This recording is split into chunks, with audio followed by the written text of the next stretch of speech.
call this meeting of the Cartersville City Council to order. If you will please stand for our invocation and our pledge. Let us pray. Almighty God, who has given us this land as our heritage and placed us to serve in this community, give us wisdom for the decisions to be made, seeking the well-being of all persons. Grant that in all things that your will may be done. Amen. Amen. Please join me in the pledge. I pledge Allegiance to the flag of the United States of America and to the republic for which it stands, one nation, under God, indivisible, with liberty and justice for all. Please open the roll, please. Carrie Hodge, Ward 1. Here. Jay Stitt, Ward 2. Here. Louis Tonsmeyer, Ward 3. Here. Calvin Cooley, Ward 4. Here. Diane Tate, Ward 5. Here. Taff Wren, Ward 6. Here. Gang is all here and assembled. We have got the first order of business, the approval of our council meeting minutes from our November 16th meeting. And council, you've had these well in advance of tonight and had an opportunity to look them over. Now it's a chance for any additions, deletions, corrections, if there are any to be made. Mayor, didn't see any additions or changes, and I make a motion to approve, please. Second that. All in favor indicate by saying aye. Aye. Minutes are approved unanimously. We have some appointments to handle on the top end of this meeting, and I will turn it over to Ms. Ulmer to handle the swearing in of our municipal court judge and our assistant municipal court judge. Actually, there needs to be a motion to approve them. before we Yes, do that, motion correct? to approve them and then swear them I in. will, well, Keith, why don't you present those two items then? Okay. At this time, I would request that the City of Cartersville Mayor and Council reappoint the Honorable Harry White and the Honorable Jay Choate as judge and assistant judge for the City of Cartersville Municipal Court. Okay. Any discussion on this item? Motion to approve. Second. All in favor indicate by saying aye. Aye. Motion carries unanimously. So now, Ms. Ulmer, Sure I do. if you would please handle the swearing-in duties of those two gentlemen.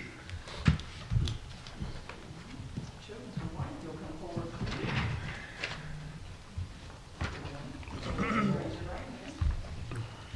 y'all solemnly swear or affirm that you will support the Constitution of the United States and the state of Georgia, and that y'all in all respects observe the provisions of the charter and ordinances of the city of Cartersville, and that you will faithfully discharge the duties of the office of assistant and municipal court judge, and that you will truly, honestly, and faithfully discharge the duties of the office to the best of your ability without fear or favor, so help you God. Thank you very much.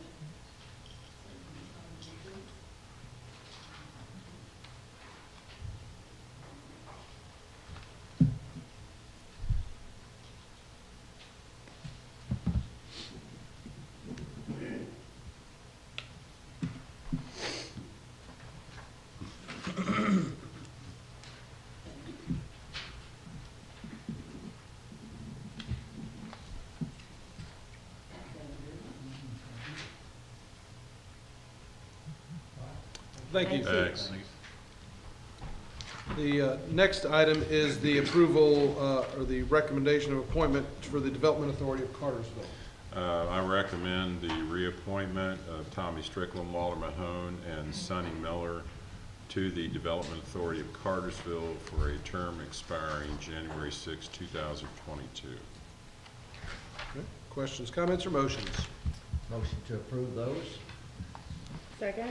All in favor indicate by saying aye. Aye.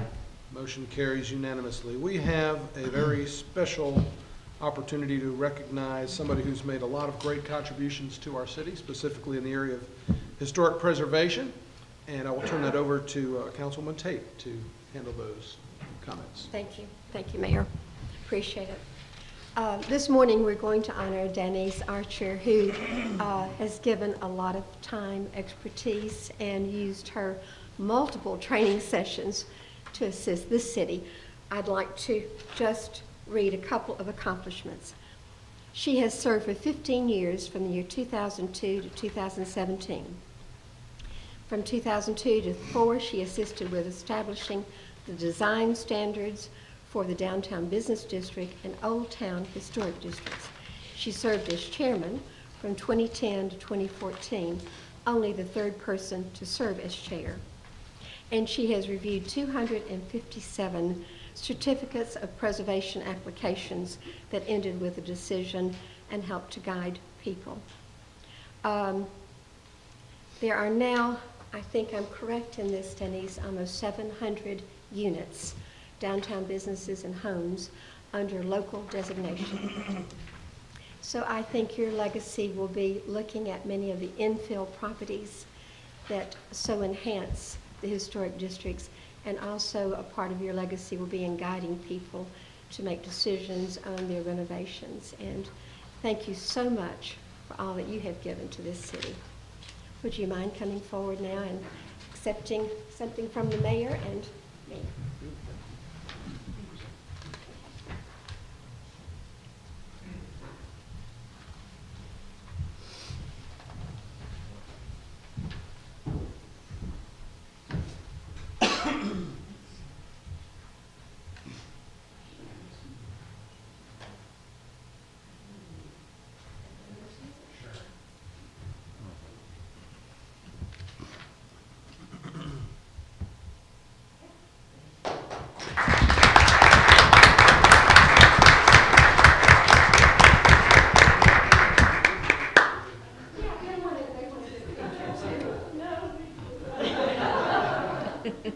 Russell did. He's not big as historic preservation project.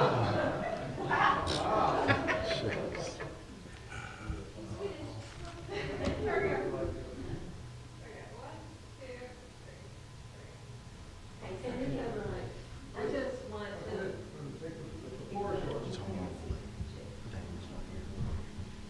I would just like to thank the city council, because not many cities have the vibrant historic preservation council that we have, that you have put together, our community.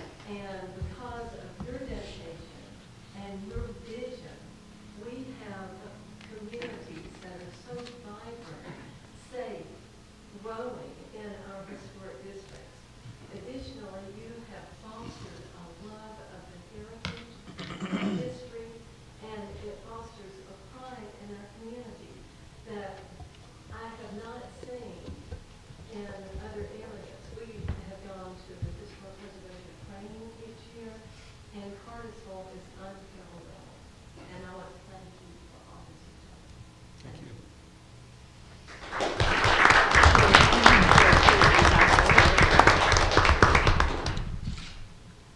All right, let's keep the good things going.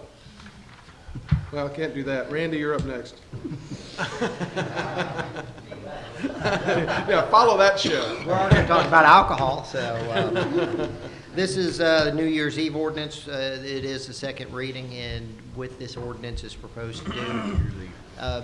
New Year's Eve will fall on Sunday this year, and it allows businesses that have a citywide pouring license that don't actually have a Sunday serving license, if they choose to open on Sunday to celebrate New Year's Eve, this would allow them to come in and get a permit to actually serve.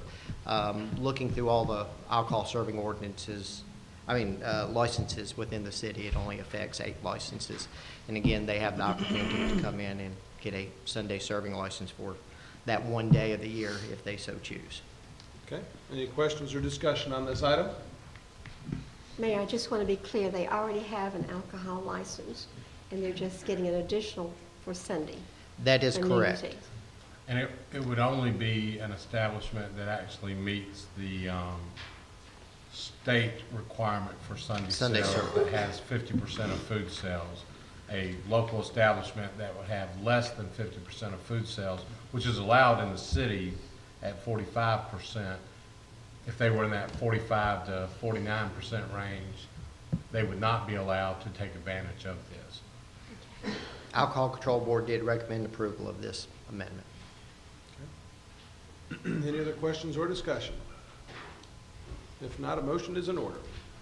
Motion to approve. Second? All in favor indicate by saying aye. Aye. Any opposed, like sign? Motion carries 5-1. No. Oh, sorry, it's 4-2. I apologize, Ms. Hodge, for that. 4-2, it passes. The next item is meeting date for our February 15th meeting. Right, our regularly scheduled meetings, council meetings in February would be the 1st and the 15th. Because of a conflict on the newly elected officials training that's required, the proposal is to move the second meeting date from the 15th to the 13th, which would be a Tuesday. That's recommended for your approval. Okay, questions, comments, or motions? Motion to approve. Second. All in favor indicate by saying aye. Aye. Motion carries unanimously. Let's see, renewal of professional probation contract, Mr. Lovell. Yes, Mayor. Basically, the company that we've been using for providing probation services in municipal court has requested the city readopt the contract with them based upon a bunch of changes that occurred in state law with respect to private probation services. This company does provide probation services for the city at no cost to the city. All the fees associated therewith are paid for by the probationers themselves. And in addition, they also collect fines for the city for the individuals who are not able to pay their fines initially. One of the major changes in this is what the state law did is, although Cartersville wasn't one of these communities, there were a lot of communities out there that were being alleged to actually running their probation services as a profit generator entity. And one of the changes to state law was to require what is called pay-only probation. In other words, instead of when somebody comes in for a traffic offense, that's a $200 fine, and they can't pay it, a lot of courts were giving them 12 months probation to pay off that fine, and they would have to be paying the probation fee for that entire time period, and the probation fee would end up being more than their fines. What the state law changed is that you are only allowed to charge people in that class probation fees for the first 3 months, even if you give them 12 months to pay off their fine, which some people need that time. But you're not allowed to charge them for that additional time period for that extra 8 or 9 months that you may place them on probation. Okay, thank you. Mayor, I have a question. Go right ahead. I understand what you just explained, but then does the fine or the penalty for the 3 months pay actually for the staff? For the private probation company? We hope so, otherwise they'll go out of business. Okay. But yes, they have a business model, and, understand there are a lot of charges that people are actually on probation for that are full 12 months probation, such as a DUI or possession of marijuana or suspended license, more serious offenses which have more serious fines in city court. Thank you. Okay, any other questions or discussion? If not, a motion is in order. Motion to approve. Second? All in favor indicate by saying aye. Aye. Motion carries unanimously. May want to add the appraisal in this group. Well, thank you. All right, Mr. Riggs, you've got the next several items. And actually, as you're making your way up, council, we do have 2 items to add to the agenda today. We'll go ahead and take care of that. I'll entertain a motion to add those 2 items to the agenda, please. So moved. Second? All in favor indicate by saying aye. Aye. Items are added, please. Just in the order that we're on the agenda. We'll handle Okay. item 1 last. The first one is the Floyd countywide safety plan, and this is like the Bartow plan that you approved last meeting. Okay. Questions, comments, or motions? I could have asked you earlier, are there other municipals that serve Floyd? Yes, this is, let's see, in Floyd, there's Adairsville, Somerville, Dalton, Dalton, yeah. I was trying to remember the stations. I understand. Are they a party to this? Yes. Thank you. Need your motion? I'm desperately seeking one. I'll provide you that motion. Thank you. Second. Thank you. All in favor indicate by saying aye. Aye. Motion carries unanimously. Next item, please, Gary. This is our annual dues for the Utilities Protection Center. We're required by state law to be a member, and it is $9,714.69. All right, motion is in order. Motion to approve? Second. All in favor indicate by saying aye. Aye. Motion carries unanimously. Next item, please. And the next one is taxes with Bienville Parish. That's on the value of the gas that we have in storage there. And it's $5,782.95. Okay. Once again, questions, comments, or motions? Motion to approve. Second. All in favor indicate by saying aye. Aye. Motion carries unanimously. Continue on, please. Okay, the next one is GDOT, where they're gonna do the bypass. Wants to purchase 9/10 of an acre of our property where our number 2 station is, and they've offered $5,500 for that 9/10. All right. Any discussion on this item? And if not, a motion. Motion to approve. Second. All in favor indicate by saying aye. Aye. Motion carries unanimously. And the next one is property taxes on our facilities and property in Floyd County. That's $6,845.86.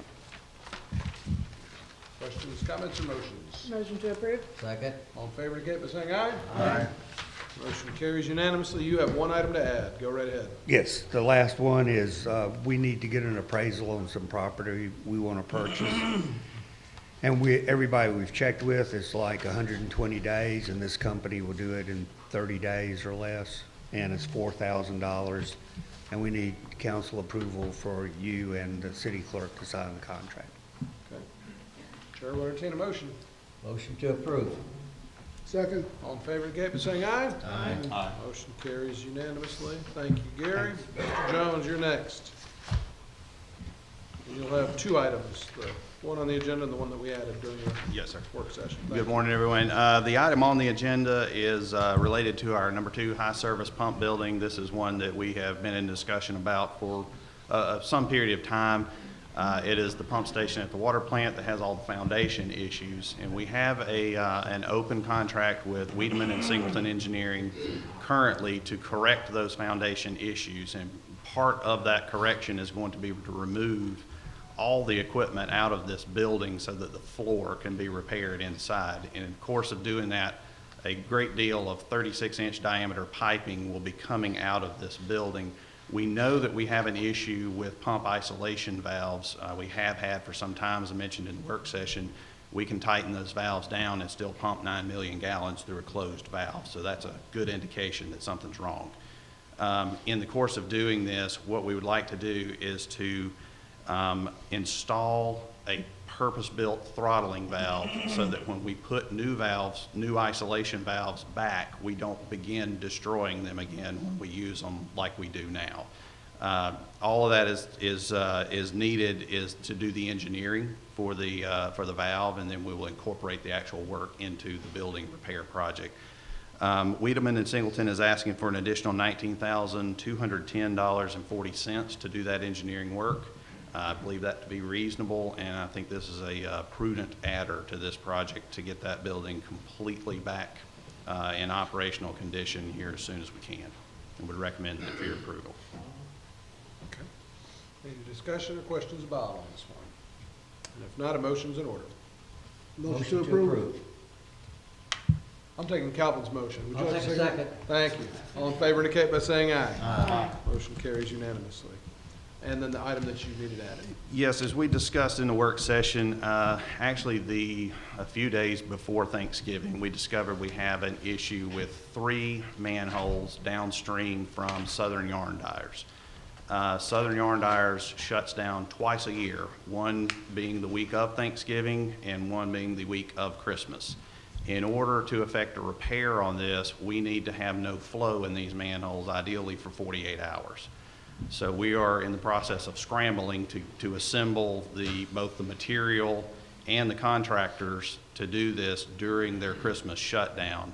And what we'd like to do is go ahead and make you aware of the issue and get authorization to do that work on short notice. We do not have firm pricing back on all the elements that we need. As we discussed earlier, would ask if you would authorize a not to exceed $50,000. That should give us plenty of room to get this done. I would expect it to come in considerably under that, but bear in mind, there will be some sort of holiday premium that we pay, and particularly with the manufacturer of the manholes, there will be a short notice premium that we pay for having those made as well. Okay, thank you. Any discussion? Just a question, Mayor. Under your budget, would this just come under maintenance of manholes? Typically, we would land this in the maintenance to sewers account, yes. Okay, Motion to approve, Mayor. thank you. Second. All in favor indicate by saying aye. Aye. Motion carries unanimously. Thank you. Thank you, Bob. Mr. Hampton, you've got the next item. Yes, good morning, Mayor and Council. The Electric Department is requesting authorization for the amount of $55,849 to add on to the truck shed that we currently have behind our building. This is for storage of equipment and materials to get them out of the rain. We did get 4 bids on this project. The lowest bid, Don went and checked behind their references and things of that nature and projects that they worked on, and he felt like they did not have the ability to give us a previous job that they'd done with this scope of work. So he wanted to go with the second lowest bid. We recommended that Womack, Lewis and Smith complete the work for the amount of $55,849.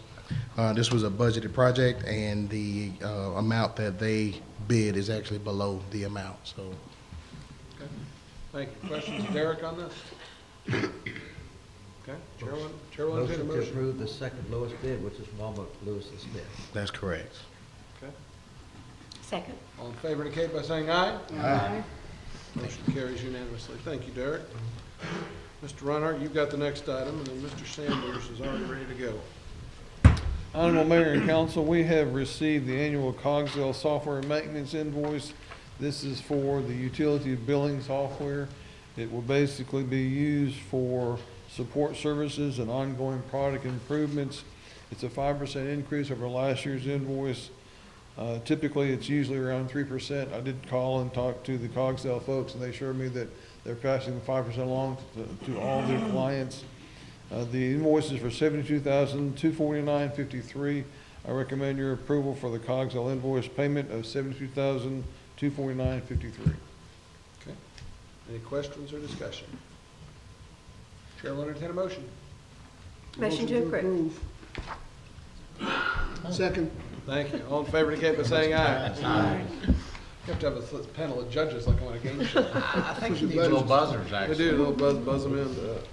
Look at that. Mr. Sanders, you got the next one. Thank you, Mayor. Stormwater needs to replace a street sweeper, and the new sweeper will cost $234,940.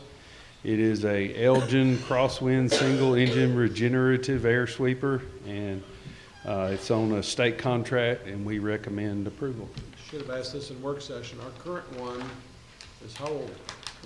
17 years. Yeah, I've got plenty of years of service on that, so. Does that thing always got like hearing that. Bluetooth and a sunroof in it? It should for that price. Is there use for the present one?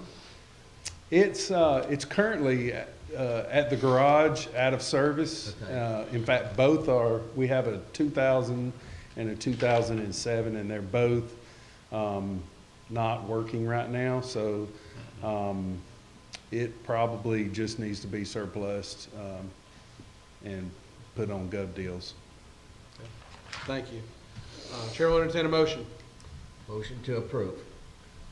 Second. All in favor indicate by saying aye. Aye. Motion carries. Thank you. Thank you. Mr. Gordy, you've got a couple for us. Thank you, Mayor and Council. First item on the agenda is a tenants covered pavilion at Dillinger Park on the side of the old tenants shelter building. And we received 2 bids. We put out to 8 local contractors. We're recommending a low bid of $48,041 to AB Construction. And with this, we request Mayor Santini to be approved to sign any and all related documentation. Okay. All right, Chair will entertain a motion. If there's no discussion, Motion to approve the lowest bid. Second that one. all in favor indicate by saying aye. Aye. Jason, I was going to give you the motion on that one. It's fine, I defaulted. He was still good. Next item, please, Gordy. Okay, the next item is fencing around the Aubrey Street bathhouse, pool, and splash pad. And we put this out. We received 2 bids from local bidders. We're recommending Bartow Fence Company in the amount of $13,433.67 for this project. And also this would like approval through Mayor Centini on all approved documentation. Questions, comments, or motions? Motion to approve. Second? All in favor indicate by saying aye. Aye. Motion carries unanimously. Mr. Porta, next, just take us the rest of the way. Almost all the way. I'll have Lily do the last one, Mayor. But the first one I've got is guardrail repair. We had an incident on North Orwin Street where somebody hit the guardrail near the cemetery. I'm working with the insurance company to have that repair done at their cost, but the invoice that Tommy Sanders received was $5,168.64. I want to get council approval to pay for this, but it will be reimbursed by the other party's insurance company. Okay. Discussion or motions in order? Motion to approve. Second. All in favor indicate by saying aye. Aye. Motion carries unanimously. Keep going, please. Yes, Mayor. The next item is firefighters' cancer insurance. The state passed a law last year, it goes into effect in 2018, to provide firefighter cancer insurance. We looked at several policies from Chubb Insurance, GMA, and Standard Insurance. Both Chief Carter and I looked at these. Chubb Insurance and GMA policies are similar. There's the only difference is the $340 price, higher price with GMA. Both have 3-year rate guarantees. The recommendation is the Chubb Insurance at $14,688 per year for the next 3 years. Okay. Questions, comments, or motions? Motion to approve. Second. All in favor indicate by saying aye. Aye. Motion carries unanimously. We got the first reading of an ordinance. There won't be a vote on this, but go ahead, Dan. Yes, Mayor. As one of the things we passed, the City Council passed in June, went in effect in July, was the building permits. Randy Menino and I and the staff have been working with this with the new CityView software. We went back and looked at a couple of things we need to tweak on this is remodeling. For instance, on the old Kroger site, the remodeling, if somebody comes in here and has a building that's already structurally there, it's remodeling inside, they have to pay a full permit fee. This revision to the ordinance will amend that to have a lower rate for that. There's also we found out with the CityView software, the full chart that the International Code Council that we use can be adopted, and the staff can have a drop-down menu. So that'll actually lower some of the rates rather than take an average rate for commercial permits. So the recommendation is to make the amendments to this ordinance, as the Mayor alluded to. This is just the first reading, but we're glad to answer any questions you may have regarding this. Are there any questions or discussion? Okay, we'll take this up for vote and final consideration at our second meeting in 2 weeks from today. So if you'll continue on with the next item, please. Yes, Mayor. The Federal Aviation Administration has an office out on River Court. They service the southeastern U.S. for accidents at airports. They gave Tommy Sanders a call, and staff went out there and took a look at several pieces of equipment. You have a motor grader, a boring machine, and vacuum trailer. The gas department's interested in the boring machine. The Public Works Department can use the motor grader as well as the vacuum trailer. I gave you some current prices on like Gov Deals, what those values would be for each of those items. So it's about $26,000 in donated equipment. We will have some costs to repair those. Worst case scenario is if it costs a little bit too much, once we get into it, the garage gets into it, we come back and put on Gov Deals and be able to sell it and still make some money off of that. But the recommendation is to allow City Council for approval of these donations from FAA. Okay. Thank you. Any questions or discussion on this? And if not, a motion's in order. Motion to approve. Second. All in favor, indicate by saying aye. Aye. Motion carries. All right, Lily, we've got this discussion item for this Vibrant Communities Grant. Why don't you get us all educated and start the discussion for us? All right, so in October, we were awarded a $5,000 matching grant under the Vibrant Communities program through the Georgia Council for the Arts. This is for bringing public art downtown in accordance with our 2016 strategic goals of highlighting Cartersville's position as an arts community and trying to bring more public art into downtown. So the goal with this is to bring a rotating sculpture walk, so it would be a 2-year display period in those locations indicated. The grant money is going to go to pay stipends to the artists for the loan of their art, as well as the installation fees for the bases, the construction of the bases and things of that nature. And so at the end of 2 years, there'd be the option to purchase a piece of art for permanent installation, assuming that sufficient funds had been raised. A private citizen or a organization, a business could also purchase a piece of art either for installation on their property or donation to the city. And if a piece of art, this is part of the agreement with the artist, if a piece of art is sold as part of this program, the city or the Downtown Development Authority gets a commission from that sale in order to help fund future installations on this program. And we've matched 50% of the cost, so it is a $10,000 total project.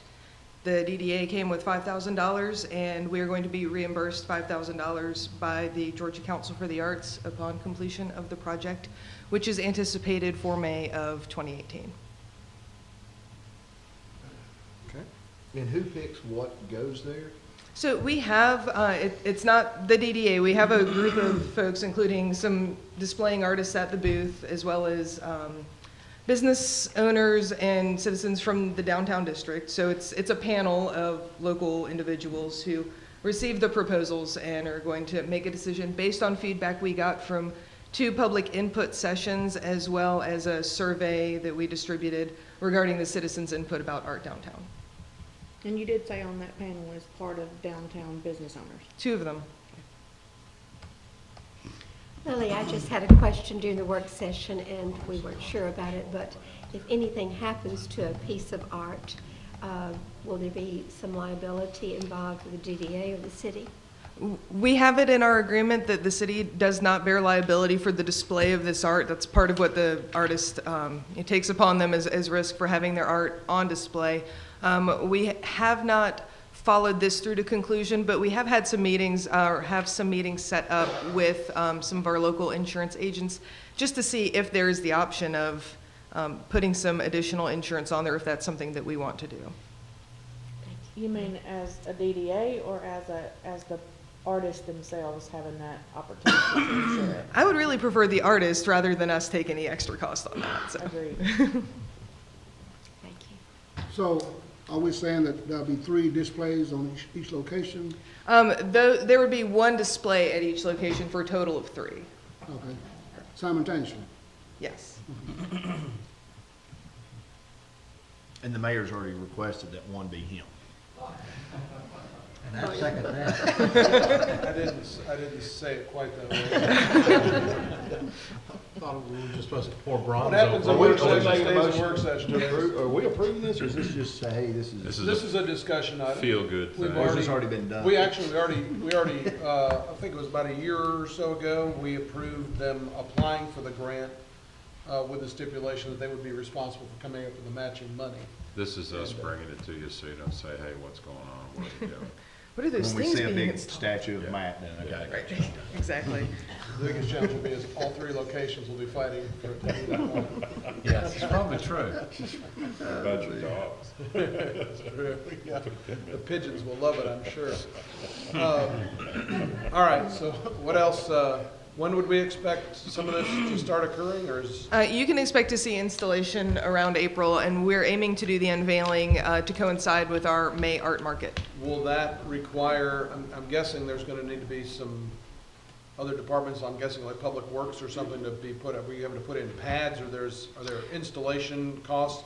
And will those be incurred by the city or by the DDA? It's incorporated as part of the grant proposal, and it depends on the piece chosen. So in one instance, the artist said it's really not going to be an issue for him to create a steel base for his sculpture. That's what he does. In that case, it would be just incumbent on the city to pour a concrete pad with some bolts so that we can bolt that sucker down. And then, I guess the other thing would be, I'm assuming that Public Works and probably public safety have looked at these, and I don't, what size or scope these sculptures are gonna be, but they're not gonna cause any kind of sight distances that would lead to traffic, or they're not gonna impede any of the public safety issues. Is that a correct statement? I believe that is a correct statement, yes, sir. Good. That means you really haven't checked, and that sounds like a good answer. It does, well, I can got give you some other clarity on that. So we've had some artists recommend, for example, 2 feet is typically a good height for a Okay. base to be created that kind of. We're not talking about 12-foot statues. Right, is that what we're saying. discourages climbing, but isn't so tall that, you know, it, again, is kind of overwhelming to the scale of the public space. Gotcha. Okay. Very good. Any other discussion to be had on this? Thank you, Lily. Appreciate it. All right, thank you. Do want to take just a moment and remind everybody, we're meeting this morning because the Christmas parade is tonight. It is one of the more prideful evenings in our city, I believe. And of course, the events with the Downtown Development Authority, the Christmas tree lighting, and the events that start at 5 o'clock downtown. Pictures of Santa starts at 4. Start at 4, thank you. 6, and then the tree lighting. Tree lighting and then the parade. So, and I also know that downtown is ready to go because of the DDA, Public Works, Electric Department, Public Safety will be hard at work tonight in some cold weather on top of that, and I'm sure there were other folks and people involved in that. I'm sure our legal staff played a big part in lighting, in putting those lights on the tree. I just signed one little document, that was it. Good. That's about all. Actually, I initialed it, I didn't even good. sign it. But I do want to thank the city and the Exchange Club for the fantastic event we're going to have tonight. In addition to that, and for the hard work that'll go into. It's usually amazing that when you get up on Friday morning after the parade, after the multitudes of people are here, the streets are typically already back like they'd never happened. I will officially deputize everybody who's attending the parade tonight to be a honorary public works person and pick up after yourself, so our guys that come by in the morning don't have quite as much to pick up. So we'll do that, and again, want to thank the Exchange Club and everybody with the city that'll be hard at work tonight. So for a very special event in the night of our city. Is there any other business that needs to come before council this morning? If you would step forward, name and address for our clerk, please.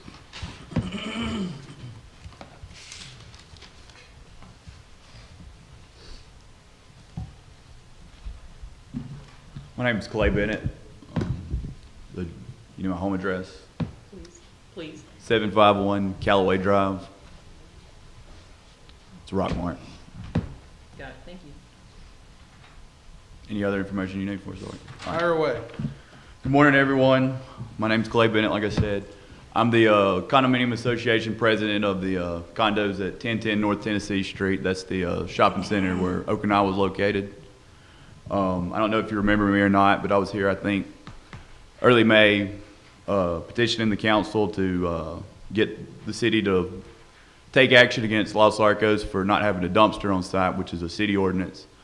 The city opted to cite me and, or the Condominium Association and the Los Arcos. The reasoning behind that was they didn't know who was liable for the dumpster. During that time, Los Arcos placed a dumpster at the neighboring property. I was told by the city attorney and the code enforcement officer that this was a temporary fix, that this couldn't be permanent, and we needed to decide who was liable. Once we decided who was liable, then we'd take action from there.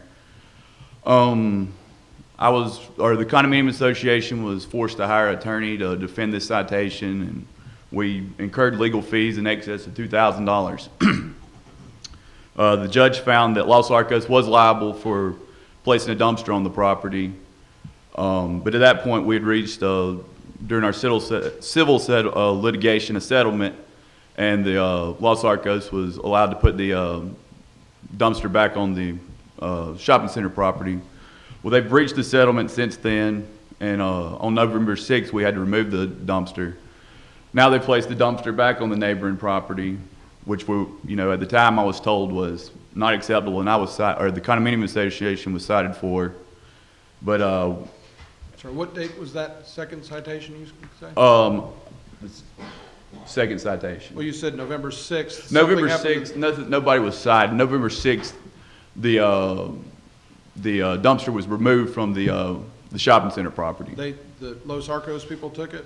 Or- The condominium association had to remove it because they breached the settlement agreement. Okay.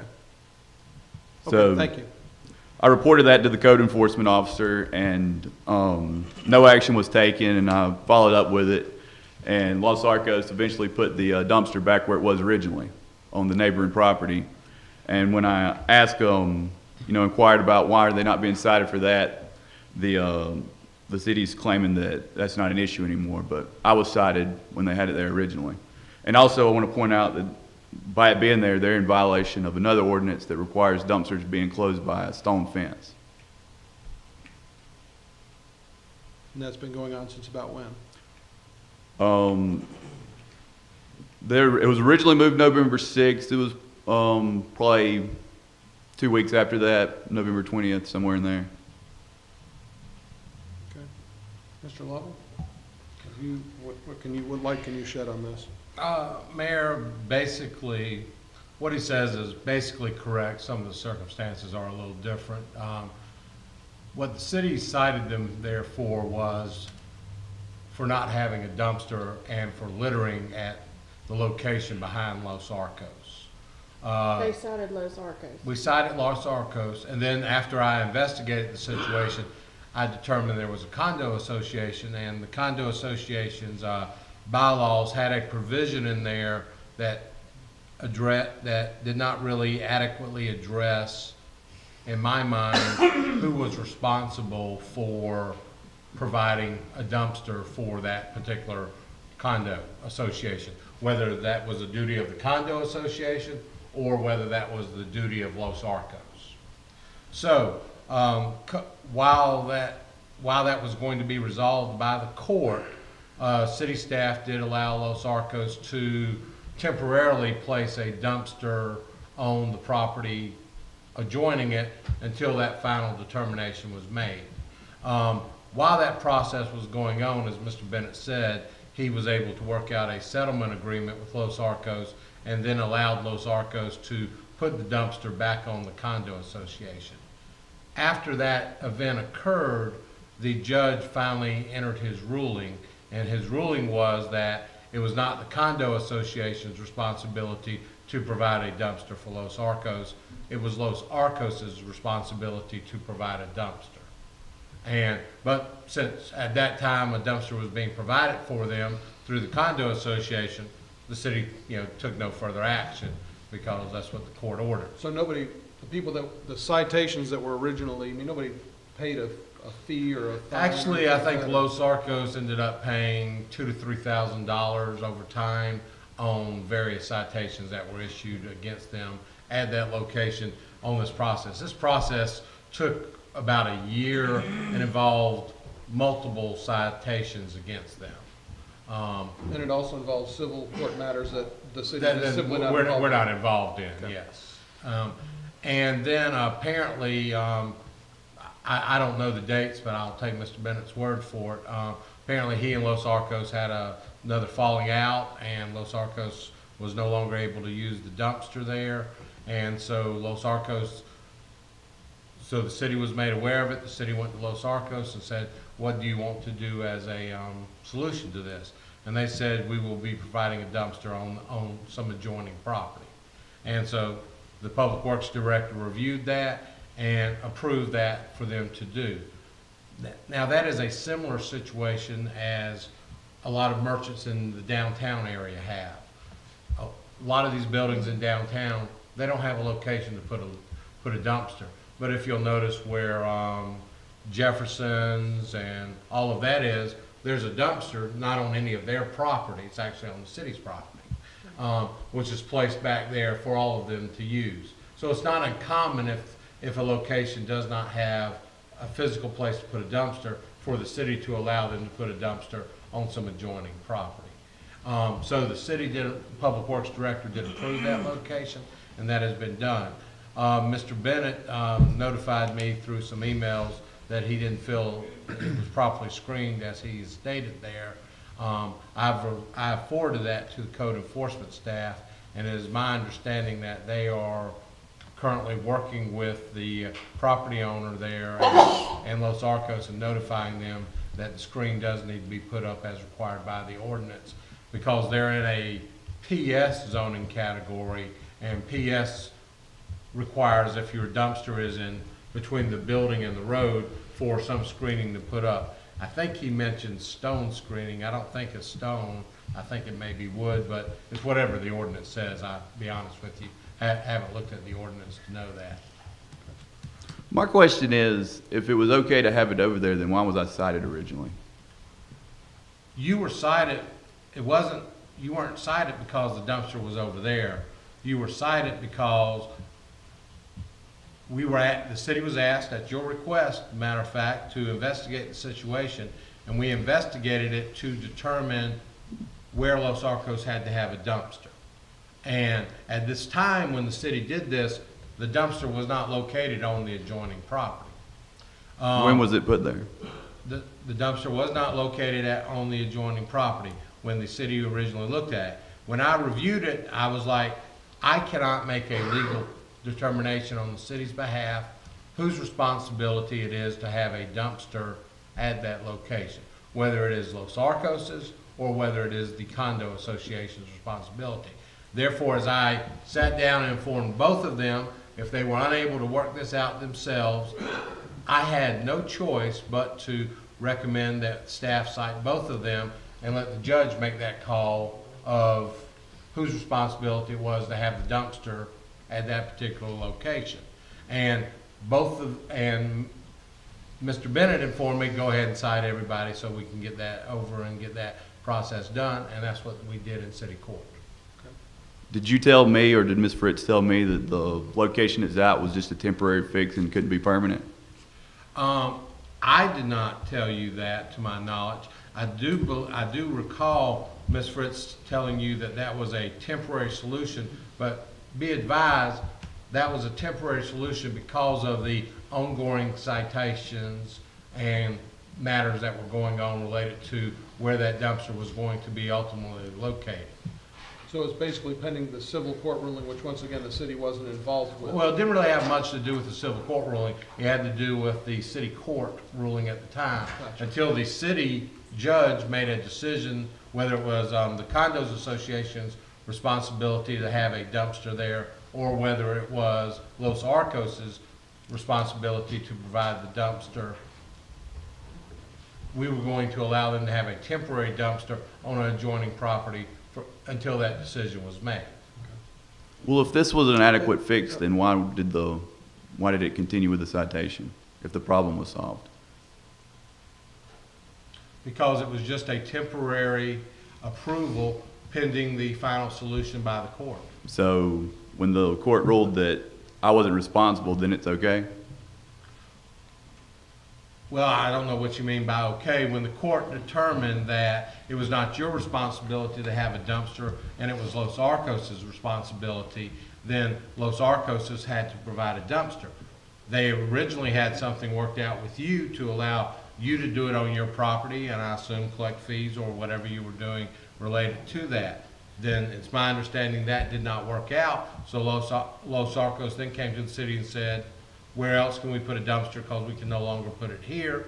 And they were informed by Public Works, which is within their discretion, that they could put it on the adjoining property. Let me do this. I don't want to. So you're back to square one. I want to. What is it that you would like the council to do, or what city action would you like to take? I mean, we could have a discussion off to the side. You know, it seems to me like y'all just want to discuss you want some answers to the legal, and Keith can provide that. I want the city to enforce the ordinances. What ordinance is not being enforced? Well, he just said that the ordinance I was cited the for. ordinance that it says it's got to be screened. I mean, that's the one thing that I did hear you say about them having a dumpster that's not being screened, and we've got code enforcement in the process. And I know the code enforcement process does take a little bit of time, but I feel confident if the ordinance says that the dumpster needs to be screened, it's going to be screened.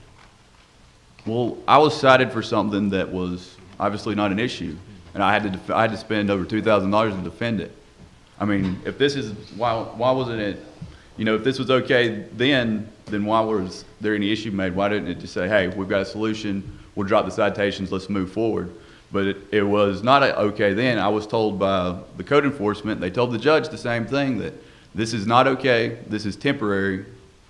And now that it's found that their responsibility, oh, by the way, it's okay for y'all to have it here. There's going to be no citations. I think, Mr. Lowell, you addressed that, didn't you? Well, does this seem answered fair to several you? times.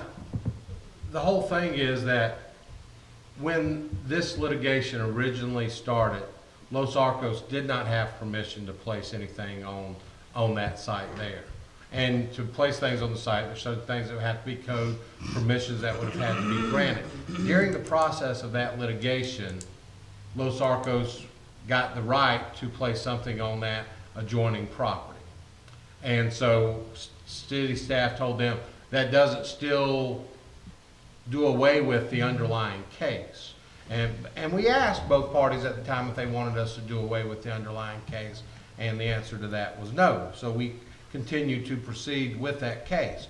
As a result of all that, actually, if my memory is correct, I believe somewhere during the process that somebody actually bought the property next door where they had the dumpster on, and they lost the right to use the dumpster, and that's when they and Los Arcos came to an arrangement to use the dumpster on them. And I guess whoever owns it now, if it's the same person or a new person, they've now reached a new agreement with them. You know, if at some future point in time, they don't have a right to put that dumpster there, then Public Works would have to reevaluate the situation regarding them to determine if where they wanted to locate a dumpster was within a reasonable distance for proper sanitation and all of that to occur. You know, and it would be readdressed. But as of now, it's been adequately addressed, and he was not cited for a temporary dumpster over there. The citation dealt with Los Arcos not having a dumpster at that location. And when I reviewed the facts, I then was like, I can't tell whether it's the condo association's responsibility to provide the dumpster or whether it was Los Arcos' responsibility to provide the dumpster. So as I have already previously stated, I then informed both parties of this, told them I'd be more than happy if they want to work it out. I don't have any problems. We'll dismiss all charges against everybody. I was told, no, they wanted to proceed. So the city proceeded with that case to have the judge make a determination whose responsibility it was to provide the dumpster at that location. Now, as I said, that decision was made. So we now know that if Los Arcos wants a dumpster on the condo association's property, they have to do whatever the condo association tells them they have to do, whether that's reasonable or unreasonable or whatever the conditions are being. Los Arcos, after all that litigation was concluded, later came to the city after they had a falling out with the condo association and basically said, can we locate a dumpster on this adjoining property? Staff reviewed it, determined it's a similar situation to just what I was describing back there behind Jefferson's and all of those, and said, yes, you can put one on that property. It's within a reasonable distance. Now, he is correct that apparently screening is required, and that is going to be addressed by staff. And if it's not properly addressed, a citation would be issued, and eventually the dumpster would be removed from that property. I think you said that before. I did. Okay. But, I mean, that's all I know to say. That's what it is. So the fact that this is now on another piece of property that's a permanent solution? It can be a permanent solution for that individual, yes. I mean, they may decide, you know, for all I know, next week, they and the condo association may decide to have the dumpster back on their property. I don't know. But as of right now, they're responsible to have a dumpster. They are responsible to have a dumpster. A dumpster at this location is in reasonable proximity. The Public Works feels that sanitation needs are met for that location and for the city, and it's approved. I can't tell you if somebody bought that property and they wanted to put the dumpster on the property next to that property.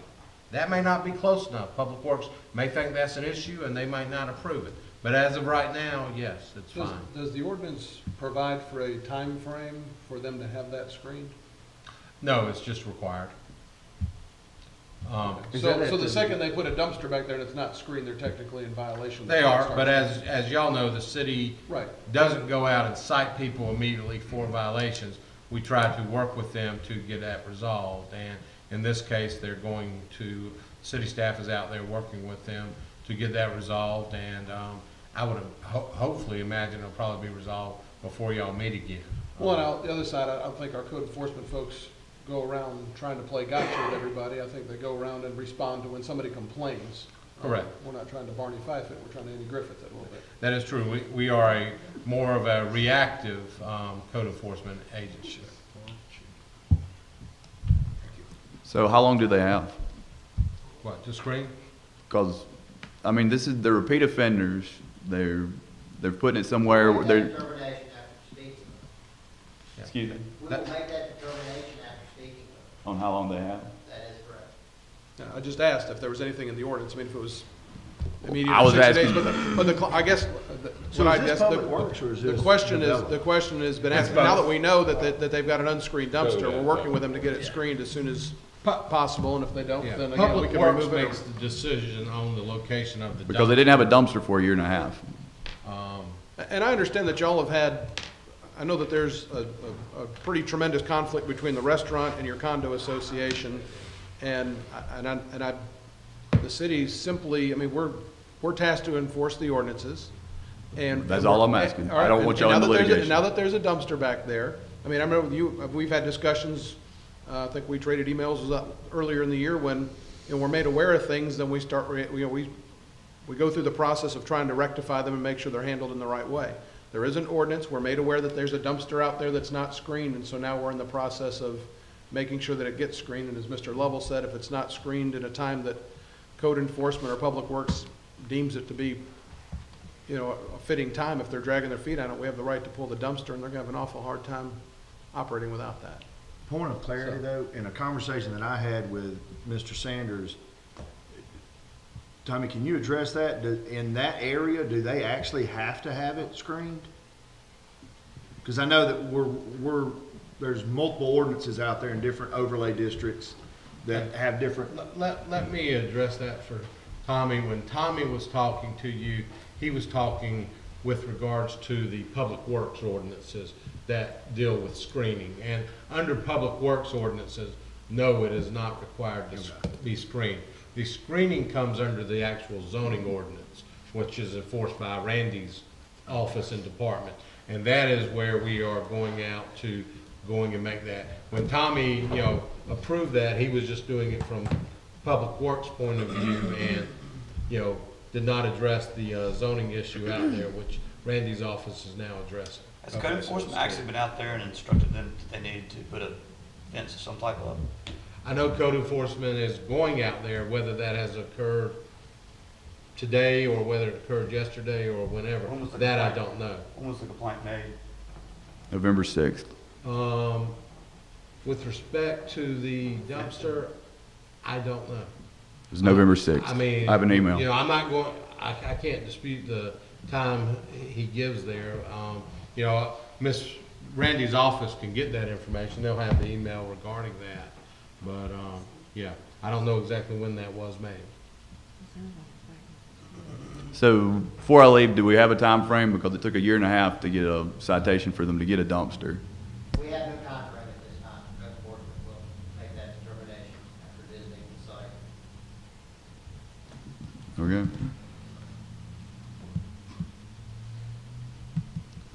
Can we do this? Can we have code enforcement, make sure that code enforcement's going out there, talk with them, they have a plan set up by the next meeting? I would say that's standard operating procedure for the city, so I don't see that that'd be an issue. Got to be done by the next meeting? We can do that, but I don't know if we'll have a time frame set or not. But I'm talking about code enforcement getting out there, Yeah. meeting with LaFarco saying, hey, you need to get this done. If not, we'll come back out here, cite you, and pull the. So technically, once it's notified, you try to resolve the solution and you work with them on a time frame. It's not like, hey, you have 2 days or whatever it may be. It's, you guys determine that as a department. We will determine, give them an adequate amount of time for the situation, but I'm not willing to stand here right now and tell you how much time that. I mean, if I may, I mean, this is a policy-making board. That's, we're up here to make policy. If there's a problem with the policy, we need to change the policy. If we need to change the ordinance moving forward to say that a dumpster has to be screened when it's put up, or a dumpster has to be screened when it's 30 days from being up, then that's fine. I'm reluctant to say that from this area as policymakers, that we're gonna start telling the operations people how to, I mean, we need to put the rules in place for them to follow. That's basically what we do. And I mean, obviously, we've got a history of our folks. So there's a policy in place, there's a procedure in place, and I have every confidence that the folks are gonna carry it out. Now, again, if it's not happening in a timely fashion, I'm sure we will hear back again, and we can react to that. But as far as us creating a deadline or telling the code enforcement folks to direct them what they're going to do, other than following those rules and handling things in a timely fashion, I don't know that that's what we're up here for. That would be correct, Mayor, but what we will do is, just like we've done on the hotel violations that, you know, the city's been addressing, you know, we will send y'all updates on the status so y'all can be kept aware of that. It has our attention, and I think everybody on staff knows that. So. Is there any other business that needs to come before council today?